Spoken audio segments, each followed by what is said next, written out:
okay with you? Please. Those of you who came here, I thank you that you came. Because Becca came to me with the initiative. I must say that I forgot to restart what we had last year as postdoctorate seminar.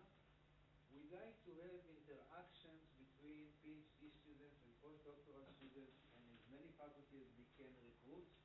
The problem that we all know that we have maybe too many seminars, but the purpose of this seminar is first to allow students, we were just consulting Noah and I now about what she wants to do, so to allow students to begin to understand what kind of projects are being done here.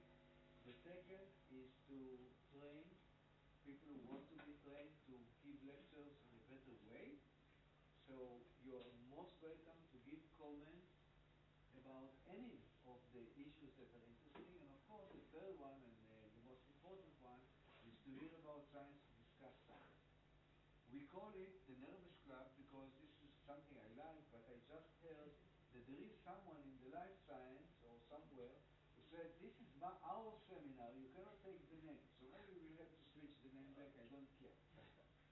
In fact, I don't know that this seminar exists. It existed 25 years ago. And the meaning in English and in Hebrew it was Modona Atzbanit. It is exactly this, that we are a little bit nervous here. We are not just studying the nervous system. We are nervous. We allow ourselves to address the speaker and tell him what's wrong here. Okay? And thank you very much for doing this. We hope that all of you will recruit more people that will participate in this event as much as possible. And today, it's your stage. Thank you, Elon. Okay, so let me start off giving you some quick background on the whole connectomics enterprise. Okay. So connectome is the wiring diagram of neurons in the nervous system. Okay, so for the purpose of this talk,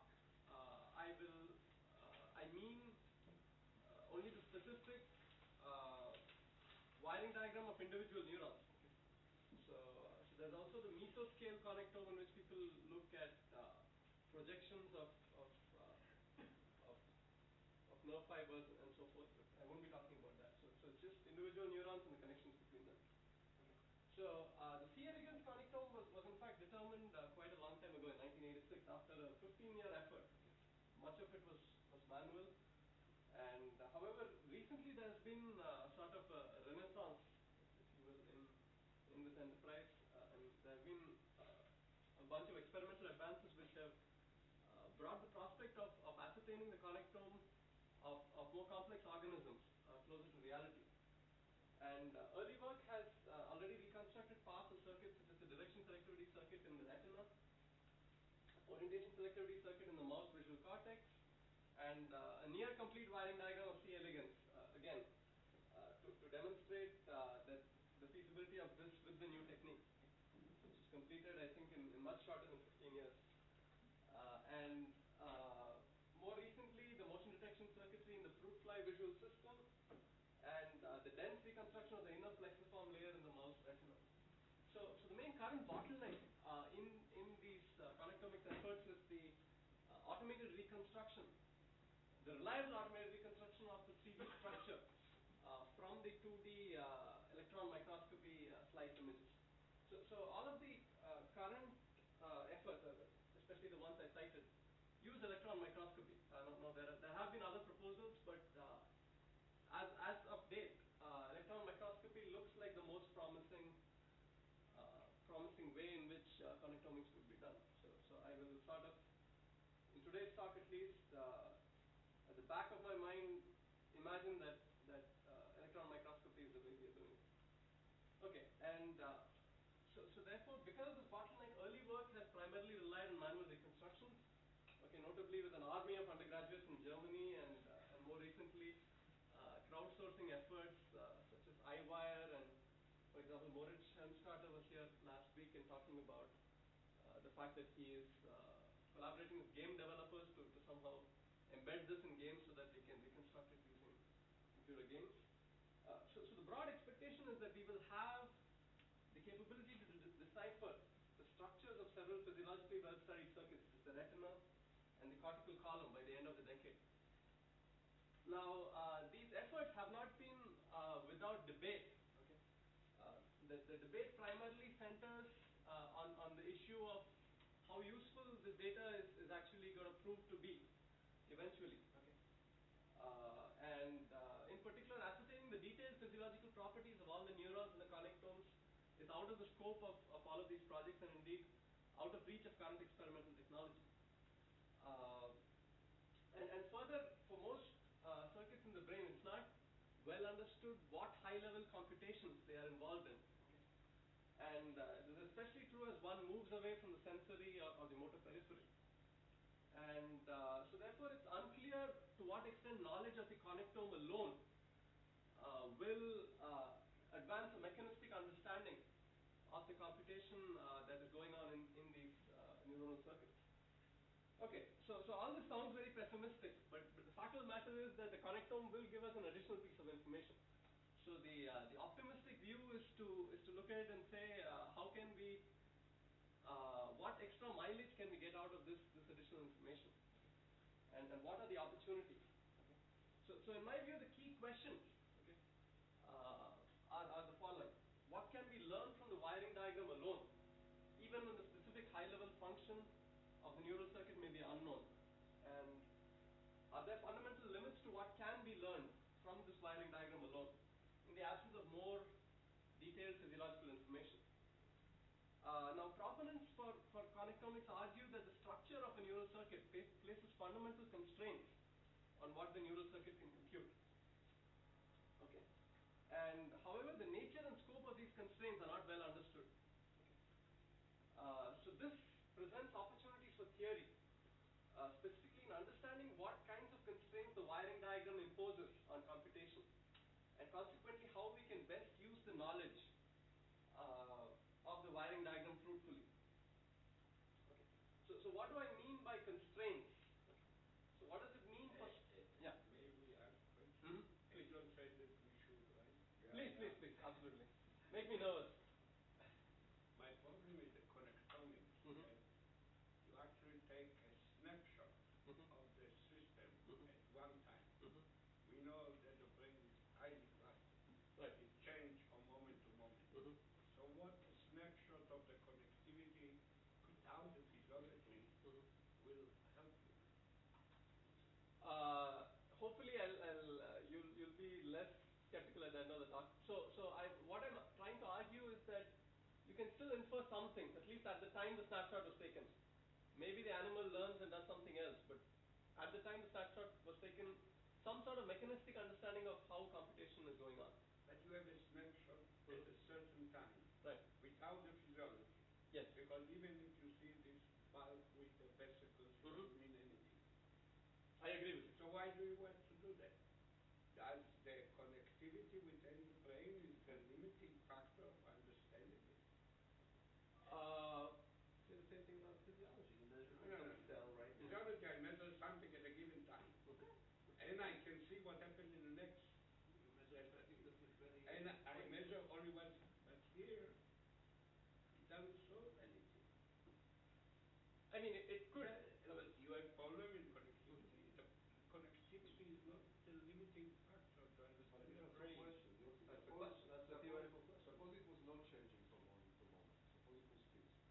How fast is it changing? Suppose it was fixed within the next hour. Let's say. Then you would endorse. No. So it's not a matter of changing. All together. So I think Yossi presents one view that you mentioned. There is a debate, and many years ago, there were people like Nobel Prize laureates who declared in very big crowds that once we know all the wiring, we can put in something like activity or some principle, and then what happening is that there is constraints by the structure, and these constraints are what we should study, and from them learn about what to predict in the There's no activity. problem with the gross anatomy. That's important. But to go to the details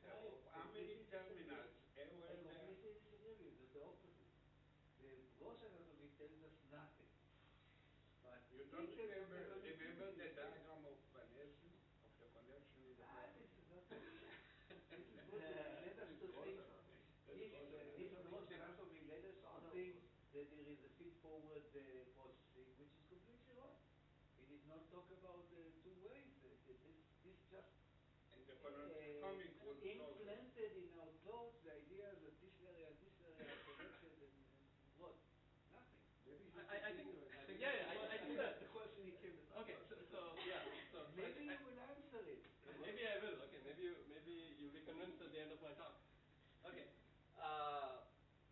alright, so what does it mean for structure to constrain what a neural circuit can do? To answer Yosef's question.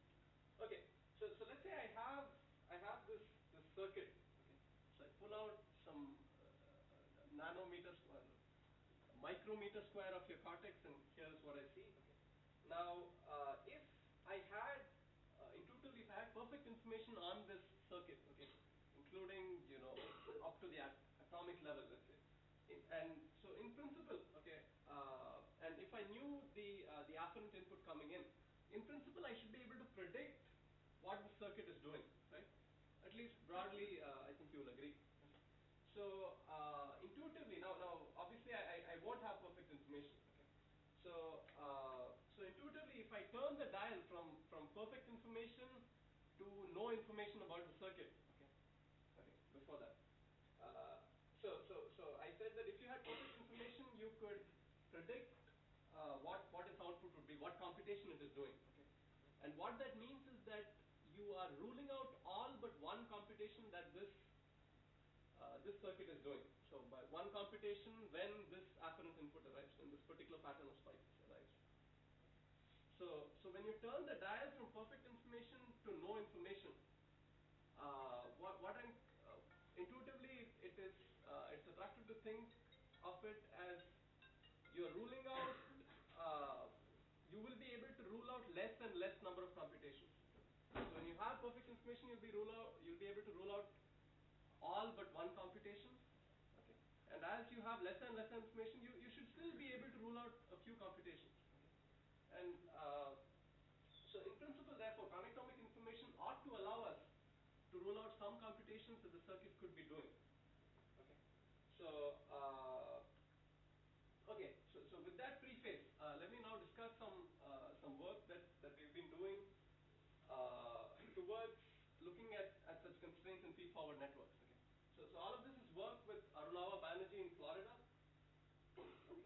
So what we do is we study feed-forward networks equipped with neurons that obey deterministic spiking neuron model. And in particular, we ask what computations networks of specific architectures cannot perform, no matter what response properties each of the neurons may have. Okay, so the implication then is that owing to the structure of the network, it's unable to effect the computation in question. Okay, and in addition, to rule out the possibility that the computation in question is so hard that no network can actually do it, okay, and therefore the current network can't do it. We also stipulate the need to show another network of a different architecture composed of simple neurons that can in fact effect this computation. So the goal will be to establish results of this form for various network architectures after setting up a mathematical framework within which these questions can be rigorously posed.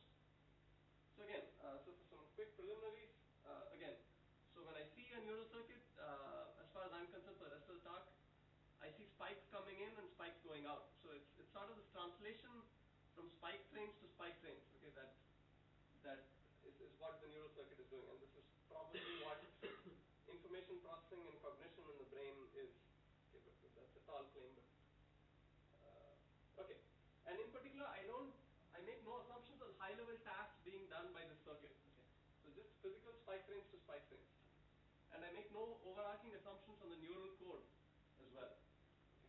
And like I said, I'm assuming precise spike times. Okay, so what neuron model should be used in this setting? So the setting is one in which we know the wiring diagram, okay, but lack detailed information on the response properties of the neurons. Now, even so, it's reasonable to assume that the neurons obey a small number of elementary properties. For example, if we have spiking neurons, and that if a neuron receives no input for sufficiently long, that it settles to a resting potential, okay, which is less than the threshold required to elicit a spike. So these kinds of things. So I'll get to it in a slide. But so we wish to have a model that's contingent on a small number of such basic properties, okay, but whose responses are unconstrained otherwise, in order to allow for a large class of possible responses. Do you have noise in the net? I don't treat noise in this work.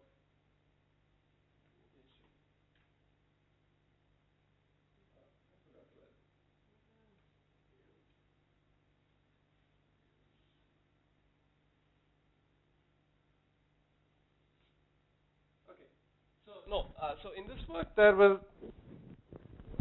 not be any noise. Okay. Okay. So another way to think about the models is one that brings under its umbrella several other neuron models that satisfy the properties that this model is contingent on. Okay. So so what it will turn out is that the properties that I assume are satisfied up to arbitrary accuracy by models such as the leaky integrated fire and the spike response model. Okay. So in some sense you can view this as a generalization of those models. Okay.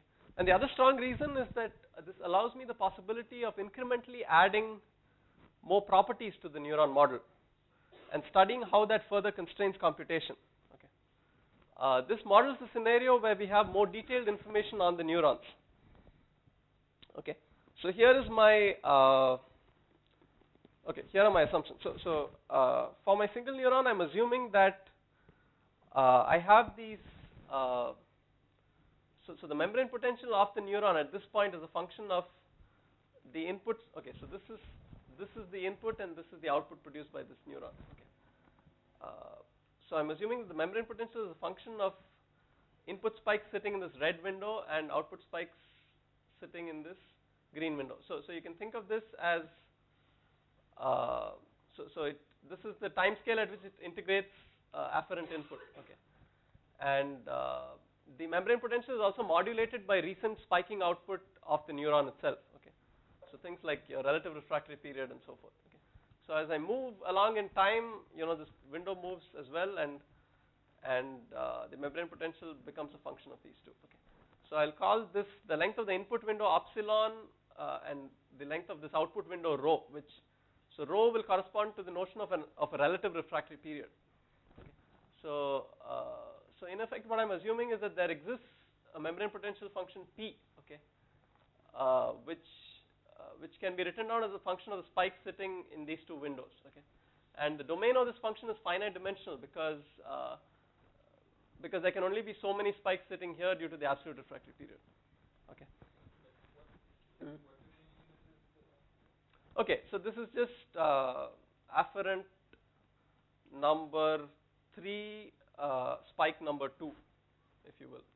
Okay, the subscript is the afferent number. So this is 1, 2, and 3, and this is the first spike. This is the second spike, and this is afferent number 5, and this is the first spike. Okay, and likewise for the output, where you have 0 instead of for the output. Okay, so all right. So I'm assuming that such a membrane potential function exists. Okay. And further, okay, so I abbreviate this as P of chi comma x0. This is the input. This is its own recent past output. So my spike train is just an increasing sequence of real numbers. Okay, and chi is a bunch of spike trains. Okay, and so phi is an empty spike train. Tau is my threshold, and alpha is the absolute refractory period. Okay. So here are the other properties that I assume. So one is like I mentioned, absolute refractory period. So the membrane potential, the P function is less than tau if there has been an output spike in the past alpha milliseconds. Okay, and relative refractory period. Okay, so this maybe requires a bit of explanation. So suppose, oops. Okay. So let's say I had a situation in which there's a certain pattern of input spikes sitting inside my input window. Okay. However, in the relatively recent past, this neuron hasn't produced any output spikes. Okay, in the output window there are no output spikes. So that is case 1. Case 2, if I had the same pattern of input as here, sitting in the input, but some spikes in the output. Okay, so the assumption is that in case 2 the membrane potential is less than or equal to case 1. Okay, so the intuition is that the recent output spikes here will cause sort of an after hyperpolarization of the membrane potential. Okay, and number 3, resting potential. So if I don't receive any input, okay, my membrane potential is 0, and I should mention that the threshold tau is actually strictly bigger than 0. So in particular, the neuron cannot produce spikes. Okay, now so you can write this down very formally. Okay, so again, one thing that I should mention is that so in what I'm going to talk, so everything is going to be laid out very formally, and every technical claim that I'll make will be backed up with a proof, with a rigorous mathematical proof. Okay, so you want to make all of this rigorous because you want to say what a neural circuit cannot do. So you have to. It's hard to do a numerical simulation to show it, although maybe you could. I don't know. All right, so you can write this down formally. Okay, so we don't model many phenomena, as Yossi pointed out. No stochastic variability in the response of neurons, no synaptic plasticity either, and we don't model plateau potential. So there are some neurons, notably pacemaker neurons, in which the membrane potential doesn't decay down to the resting potential. Okay, and these are usually used to produce rhythmic output. Okay, so that our model will not account for. Why do you say no synaptic plasticity? Seems like you usually account for synaptic. Well, my P function will have to change. Will have to be a function of time. The function itself will have to be a function of time. It's still just a function of the spikes, of the past spikes. Then. No, but my window is bounded. So my epsilon and rho are fixed. For if you have a neuron, they are fixed. Okay. So if I make them infinitely long, then maybe. Infinitely long. So you could have like short term plasticity. You could, yeah, you could. You just make it longer. In principle, yes. Okay. So if your epsilons and rhos are on the time scale of short-term plasticity, you could. Okay. So no neuromodulation, no gap junctions either. So I'm just assuming chemical synapses. No F-haptic effects. Okay. And no glial cell effects, which by the way aren't entirely well understood. Okay. At this point in time. Okay. So what does computation mean in the context of feed-forward networks? Okay. So we wish to treat the setting in which the network is receiving a stream of input that is not necessarily starting from quiescent. So if you have a neuron in the brain, it's always receiving input, right? There's no starting point before which it doesn't receive any input, and it doesn't start afresh, so to speak. So it's always, so we want to treat that setting. Okay. So let's start from the case of a single neuron. Intuitively, it's attractive to think of a single neuron as a bounded time spike train to spike train transformation. Okay. So what do I mean by this? So intuitively,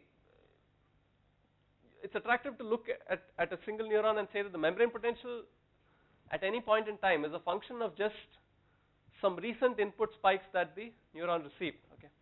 However, this turns out that this intuition is not correct in general. Okay. And the reason is that the output of the membrane potential of the neuron is also dependent on its own recent past output. Okay. So there's sort of a chain that could go back. Okay. And it turns out that you can show examples in which the membrane potential of a neuron may depend on input that it received arbitrarily long ago. Okay. And here is the example. Okay. So here is the single input spike train that my toy neuron is receiving, and here is the output spike train, and you'll see a membrane potential trace here, and this is the threshold. Okay. So this very simple neuron does the following. Okay. So the first spike, input spike it receives, it fires an output spike. Now the second time it receives an input spike. Okay. This is sufficiently close so that the AHP caused by this output spike prevents it from spiking here. Okay. But by the time third spike comes around, the AHP is negligible, so it can spike again and so forth. Okay. Now the claim is that the membrane potential right here. Okay, and note that this is the epsilon, the input window for this neuron, and this is the length of the output window for this neuron. Okay, so the claim is that the membrane potential right here is a function of this input spike. Okay, And why is that? Okay, so if it were not a function, I could make this input spike go away, and the membrane potential here should not change. Okay, so let's do that. Okay, so I make this guy go away. Okay, and let's run it again. So the old membrane potential traces are all grayed out. Okay, and if you run it, you see that the membrane potential is very different. Okay, and so are the spikes. So everything is drastically very different. Okay, and you know, I could repeat this gray box that I have arbitrarily many times and make this membrane potential depend on an input spike that happened arbitrarily long ago. Okay, so now what happens is that with some mild assumptions on the afferent spike trains, the membrane potential can be made to undergo a reset. Okay. One second. Specifically, a neuron after an interval of time of length 2 rho. Okay. So recall that rho was my relative refractory period, the length of my output window. So after an interval of time of length 2 rho in which it fires no spikes, okay, the neuron's membrane potential becomes independent of input beyond the relatively recent past. Okay, so here is a picture. Okay, so here we have the same neuron, okay, except that I have taken out this one spike in between so as to create a gap in the output of length 2 rho. Okay, so here is a gap in the output of this neuron which is of length 2 rho. Okay. Now the claim is that the membrane potential starting from here onwards is independent of input that happened before this blue box. Okay, and let me do a proof by picture. Okay, or I don't have time to tell you the proof, so okay. So let me just do the same trick. I make this spike go away and see what happens. Okay, so let's run it again. So you see that initially it is different, but then it converges to the same trajectory. Okay, and this can be proved using the assumptions that using the properties on my single neuron that I showed you. So you can write a formal mathematical proof just using those 3 plus some properties of my single neuron. Okay, and so what we will then do is if we restrict your spiking regime to the case where your neuron has these gaps in its output every so often. Okay, a single neuron can in fact be viewed as a spike train to spike train transformation.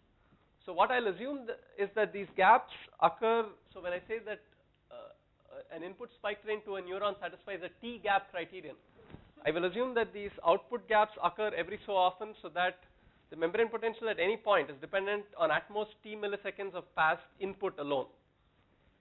Okay.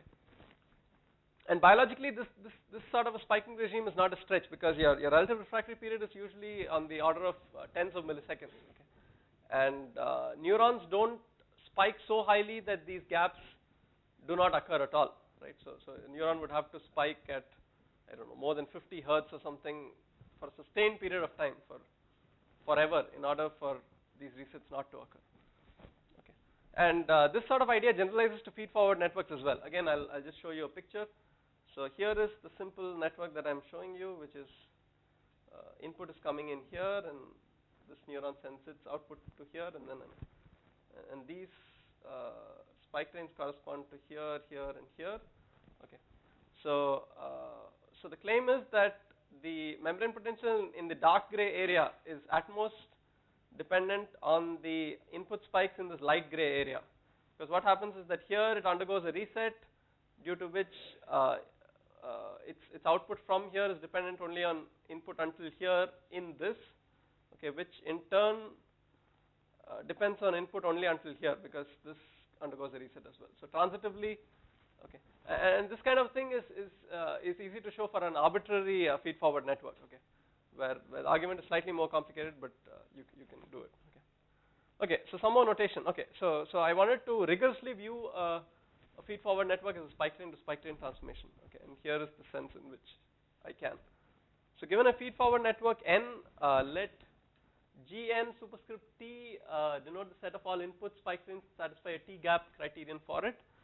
Okay, so I'll just take Gn to be the union over T of Gnt. Okay, so I'm taking union over all T gap criterions for larger and larger T's. Okay. So that, I mean, there's no, it's not dependent on T. Okay.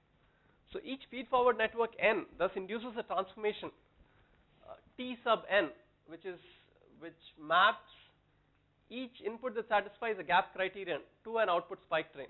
Okay. And okay, let me skip this one. Okay, so now let me get to definitions to actually to ask the question of what feed-forward networks of specific architectures cannot do. Okay, so here is the picture. Okay, so I have two sets of feed-forward networks. So for instance, you can think of sigma 1 as a set of feed-forward networks that satisfies a certain architecture, and sigma 2 is the union of contains sigma 1, okay, is a set of networks that in addition to having sigma 1 also has networks of another architecture. Okay. Now what I want to show is that I want to, okay, so each network here, okay, I can look in the space of transformations, okay, of the type that I described 2 slides ago. Okay.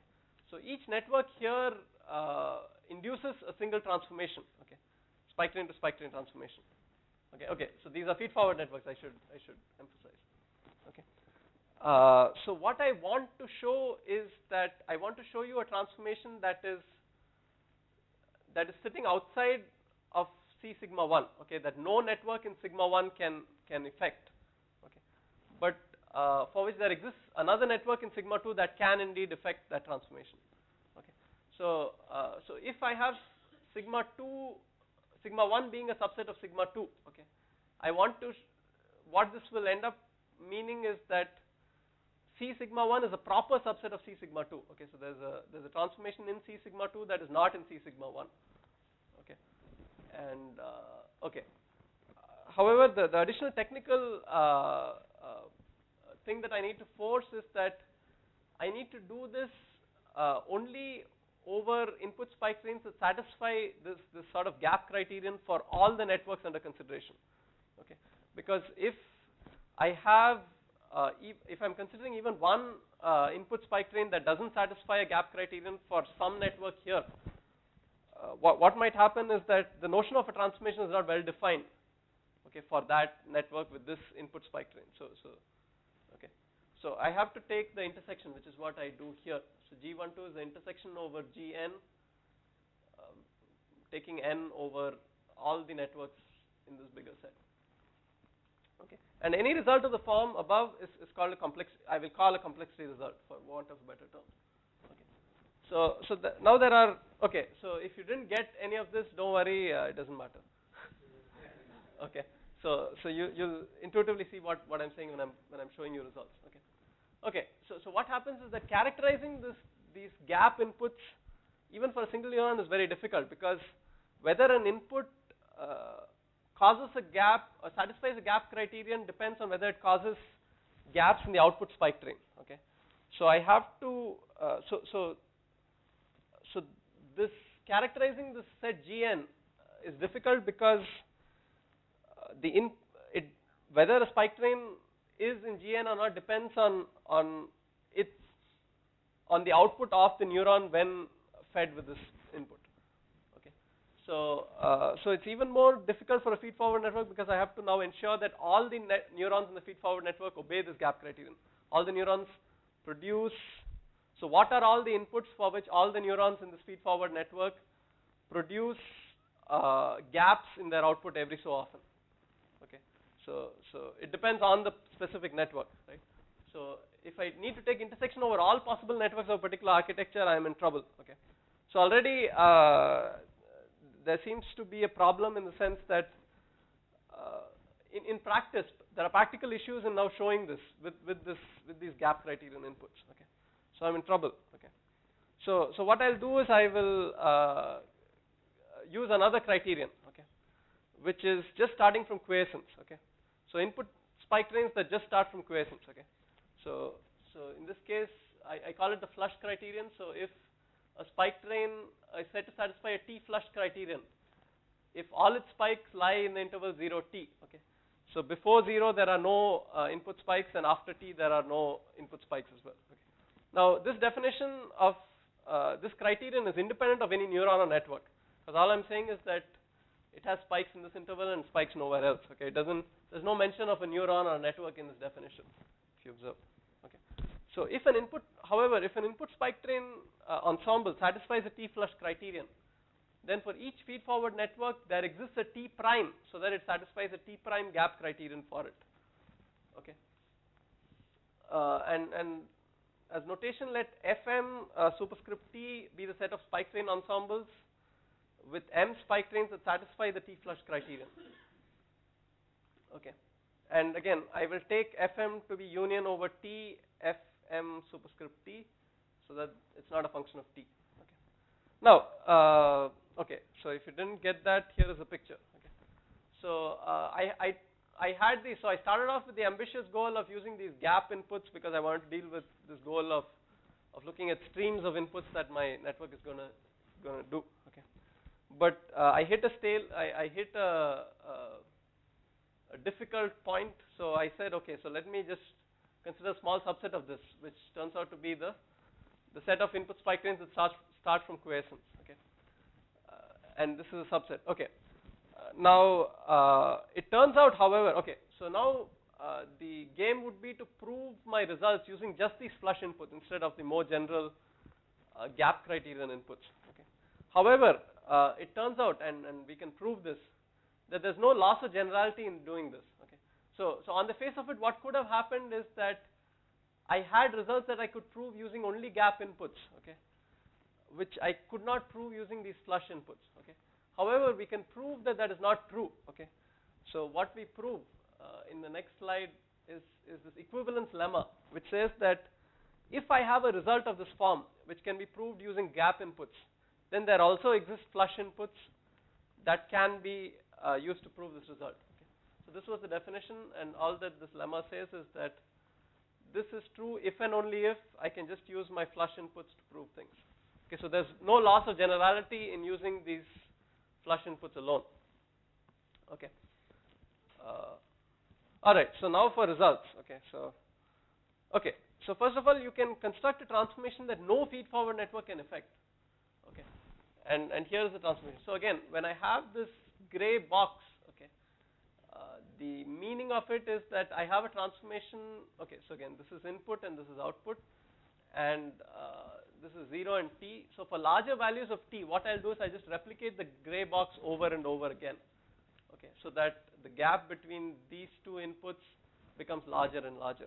And the claim is that no feed-forward network can affect this transformation. Okay, and intuitively that's because so suppose I had a feed-forward network that could do this. Okay, so in particular, the thing to notice is that I demand a spike here, but not here.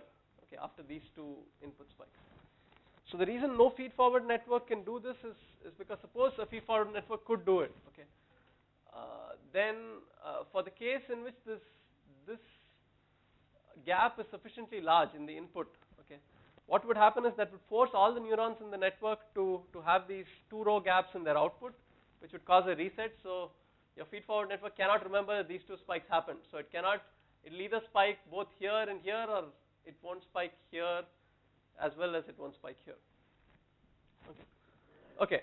So single neuron versus two neuron feed-forward networks. Okay. So here I show a transformation that no single neuron satisfying all those properties that I described can do, but however a very very simple two neuron network can. Okay. So here's the transformation again. So these gray boxes mean that I will just replicate this over and over again to make this longer. Okay.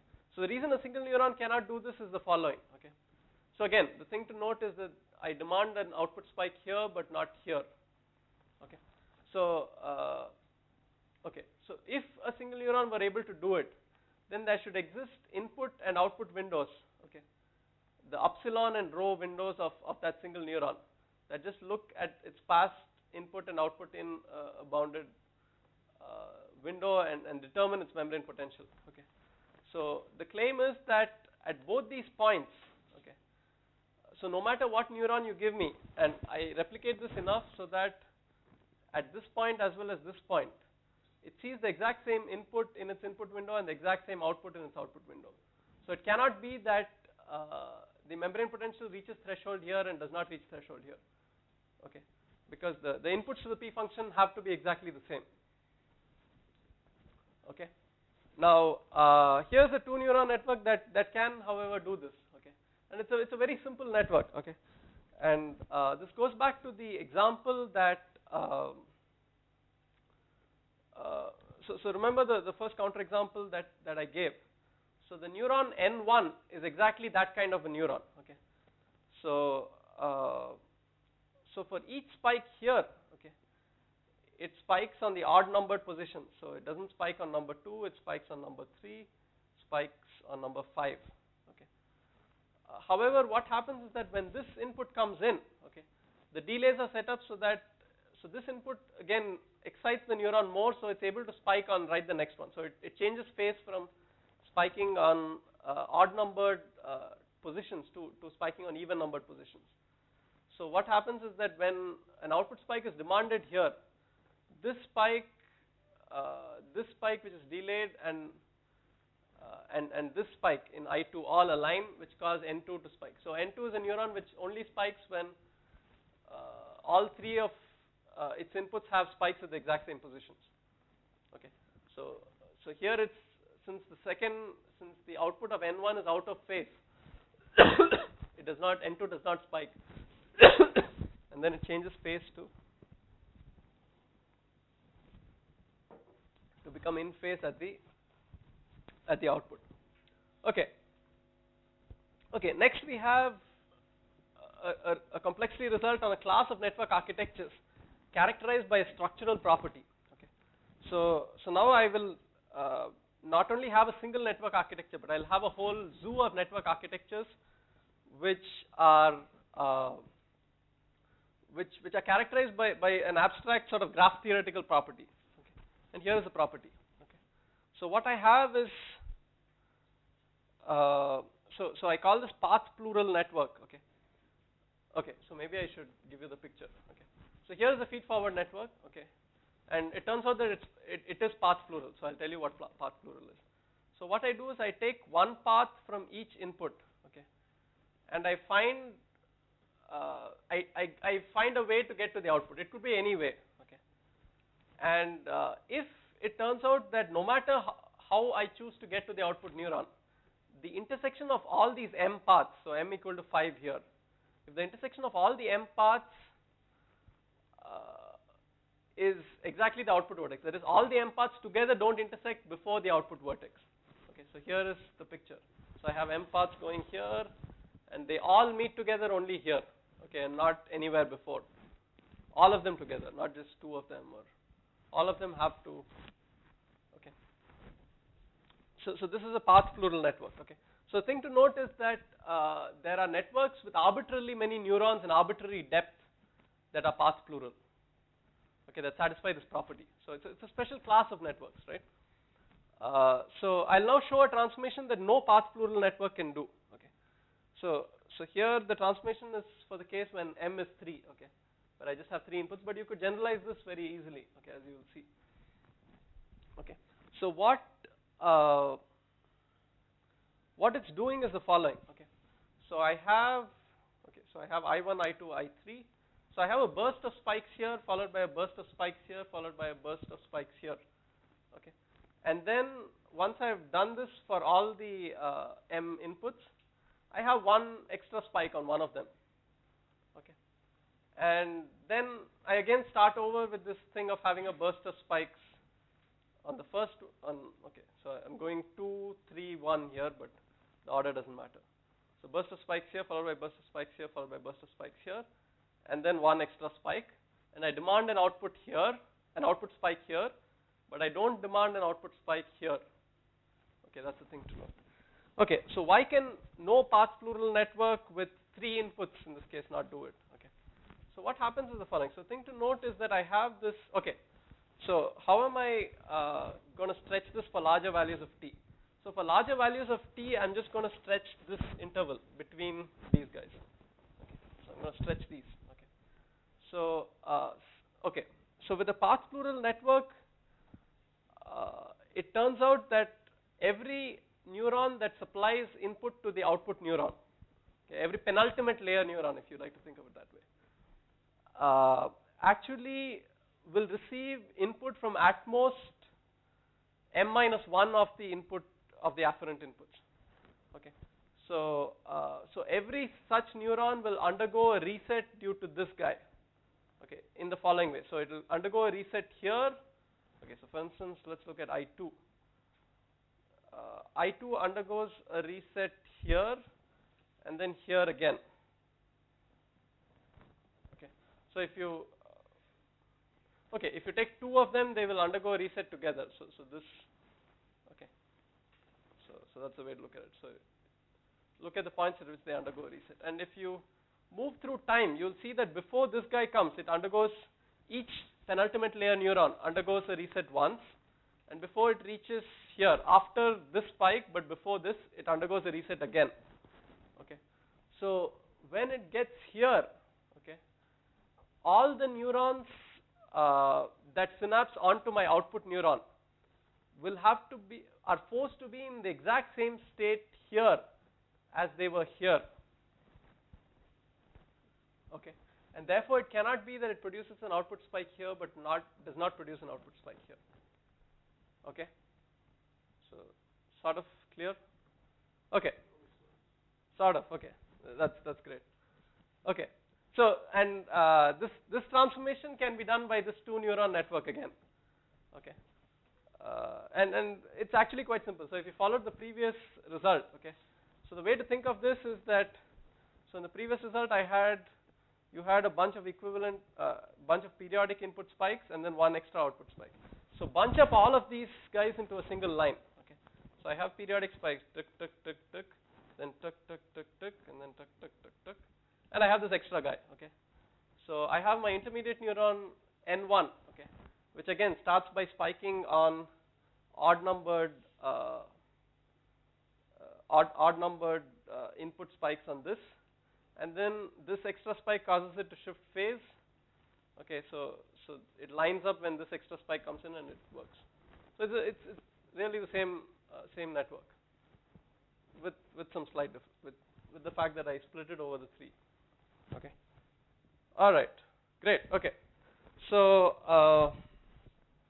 okay. So now I'll talk about limits to constraints imposed by network structure. Okay.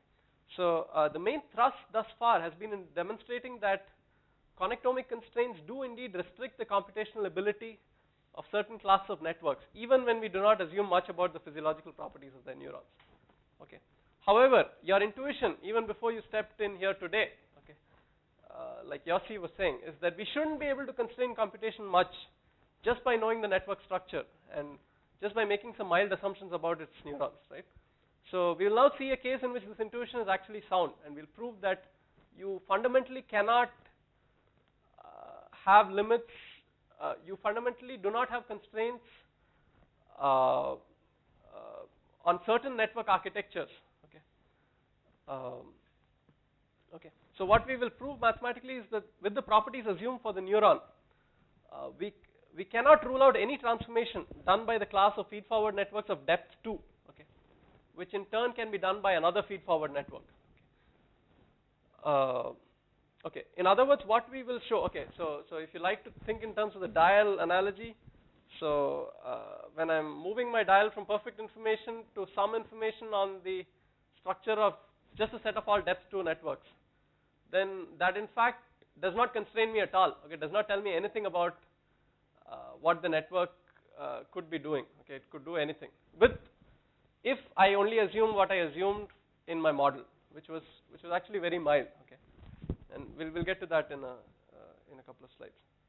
So if for instance I assume more, I could have, but with these specific assumptions, I cannot. Okay, and you can actually prove this. Okay, okay. So to get to the last point, so what we actually show is that for every transformation done by a feed-forward network for arbitrary size and depth, okay, that there exists a feed-forward network of depth 2 that does exactly the same transformation.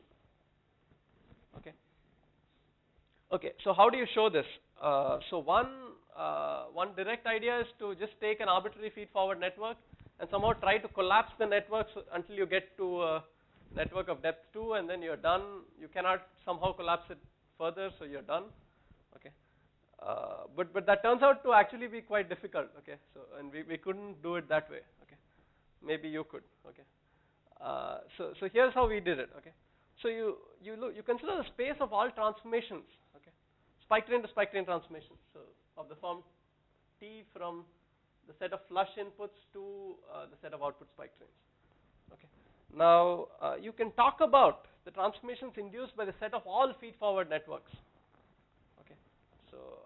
So I take each feed-forward network, figure out what transformation it's doing, put it inside here. Okay.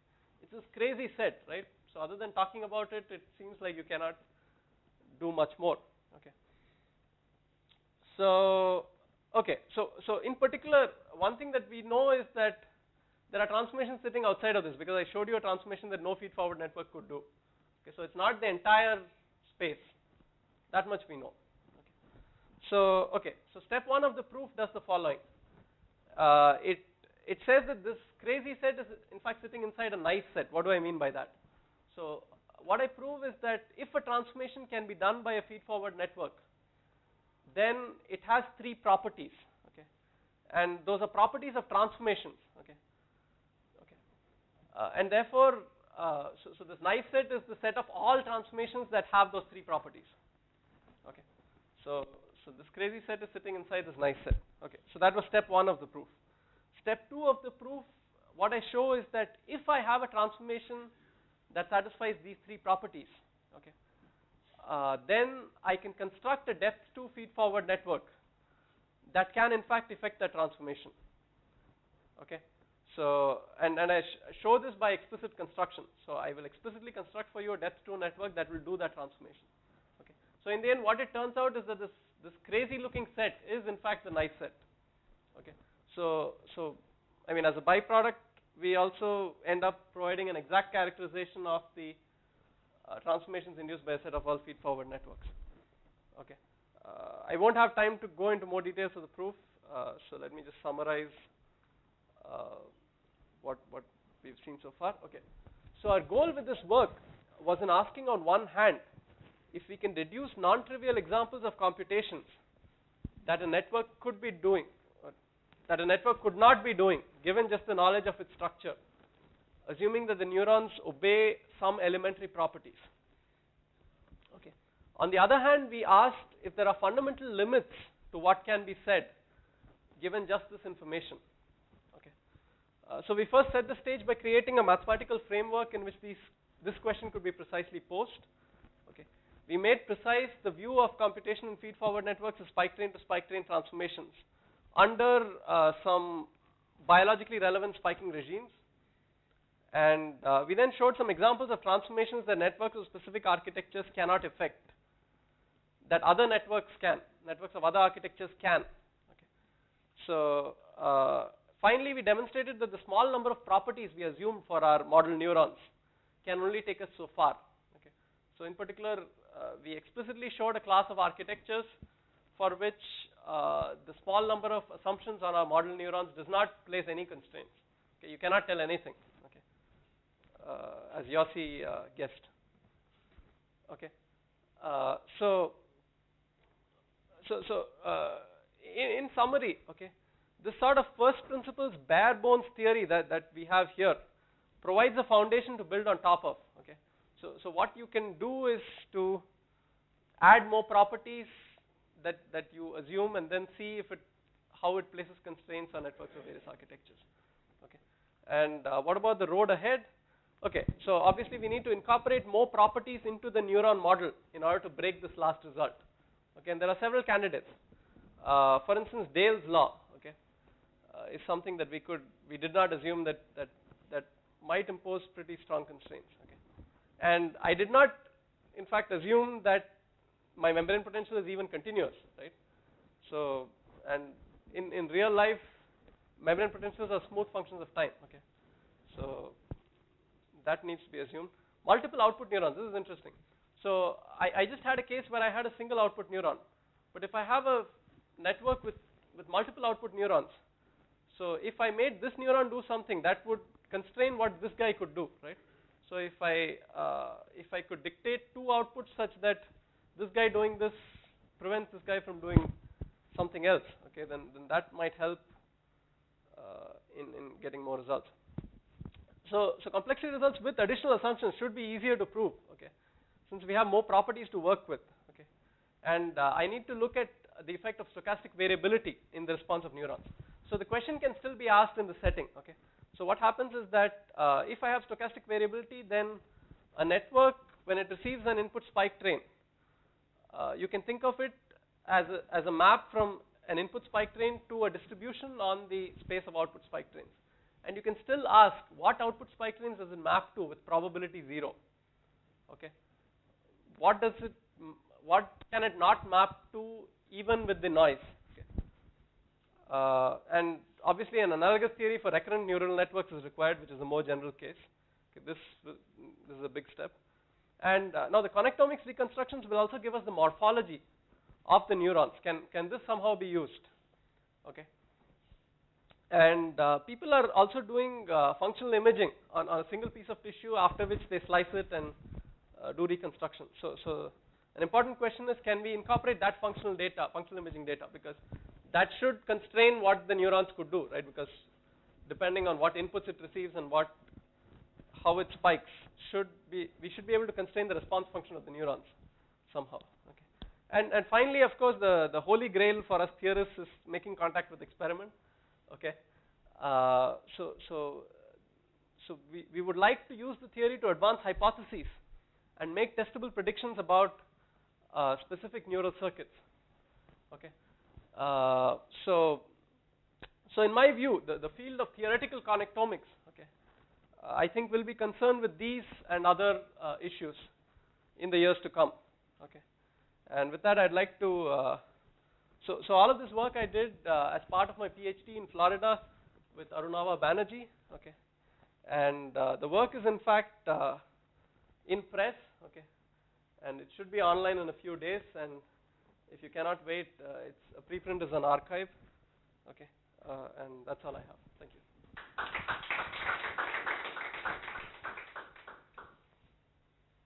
Yeah. Okay, so it's causal, time invariant, and resettable. Causal means that current output depends on past input and not future input. Time invariant is time invariant. Can I just have 1 minute? And resettable is if I have an input gap sufficiently long, then things get reset. Maybe I can explain it to you offline. Okay, Haim has a class now, so maybe we can take the questions offline. Thank you very much.